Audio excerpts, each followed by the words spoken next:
నందమూరి కళ్యాణ్ రామ్ హీరోగా తెరకెక్కిన latest movie 118 box office దగ్గర మొదటి రోజు కలెక్షన్ల పరంగా దుమ్ములేపింది. తొలి 2 షోల ఆక్యుపెన్సీ చూసి మొదటి రోజు సినిమా 1 కోటి నుండి 1.2 కోట్ల రేంజ్ కలెక్షన్లనే అందుకుంటుంది అనుకున్నా ఈవినింగ్ అండ్ నైట్ షోలలో సినిమా సాధించిన గ్రోత్ కారణంగా ఓవరాల్ గా రోజు ముగిసే సమయానికి 2 తెలుగు రాష్ట్రాల్లో ఈ సినిమా మంచి గ్రోత్ ను అందుకుని సాలిడ్ కలెక్షన్లను సాధించిందని చెప్పవచ్చు. అన్ సీజన్ అలాగే రిలీజ్ కి ముందు ఎలాంటి బజ్ లేకపోవడం లాంటి కారణాల దృష్ట్యా చూస్తే ఈ ఓపెనింగ్స్ మంచి ఓపెనింగ్స్ గానే చెప్పుకోవచ్చు. మొదటి రోజు సినిమా సాధించిన కలెక్షన్లను ఏరియాల వారీగా గమనిస్తే నైజాంలో 65 లక్షలు, సీడెడ్ లో 30 లక్షలు, వైజాగ్ లో 17 లక్షలు, గుంటూరులో 15.5 లక్షలు, కృష్ణాలో 11 లక్షలు, ఈస్ట్ లో 9 లక్షలు, వెస్ట్ లో 9.5 లక్షలు, నెల్లూరులో 6 లక్షల వరకు షేర్ సాధించిన ఈ సినిమా మొత్తం మీద 2 తెలుగు రాష్ట్రాల్లో 1.65 కోట్ల వరకు షేర్ ను సాధించింది.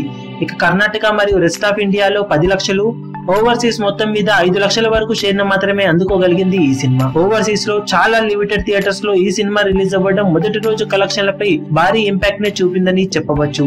దాంతో మొత్తం మీద మొదటి రోజుకు గాను వరల్డ్ వైడ్ గా ఈ సినిమా 1.8 కోట్ల వరకు షేర్ ను సాధించింది. ముందుగా అనుకున్న 1.2 కోట్లకు మించి సినిమా 60 లక్షల గ్రోత్ ను ఈవినింగ్ అండ్ నైట్ షోలలో సాధించి మంచి ఓపెనింగ్స్ ని సాధించిందని చెప్పవచ్చు. ఇక వీకెండ్ లో సినిమా గ్రోత్ ఇలాగే కొనసాగితే ఖచ్చితంగా మొదటి వీకెండ్ లో ప్రీ రిలీజ్ బిజినెస్ లో చాలా వరకు వెనక్కి తీసుకువచ్చే అవకాశం ఉందని చెప్పవచ్చు. ఇక రెండవ రోజు బాక్సాఫీస్ దగ్గర సినిమా స్టేటస్ ఎలా ఉంటుందో చూడాలి. ఈ వీడియో మీకు నచ్చినట్లయితే లైక్ చేయండి, షేర్ చేయండి, ఛానల్ ను సబ్స్క్రైబ్ చేయడం మర్చిపోకండి. ఏ చిన్న అప్డేట్ ను మిస్ అవ్వకూడదు అనుకుంటే బెల్ ఐకాన్ ని ప్రెస్ చేయండి. లేటెస్ట్ సినిమా అప్డేట్స్ కోసం, బాక్సాఫీస్ కలెక్షన్స్ రిపోర్ట్స్ కోసం మా అఫీషియల్ యూట్యూబ్ ఛానల్ ను సబ్స్క్రైబ్ చేసుకోండి. ఏ చిన్న అప్డేట్ ను మిస్ అవ్వకూడదు అనుకుంటే బెల్ ఐకాన్ ని ప్రెస్ చేయండి.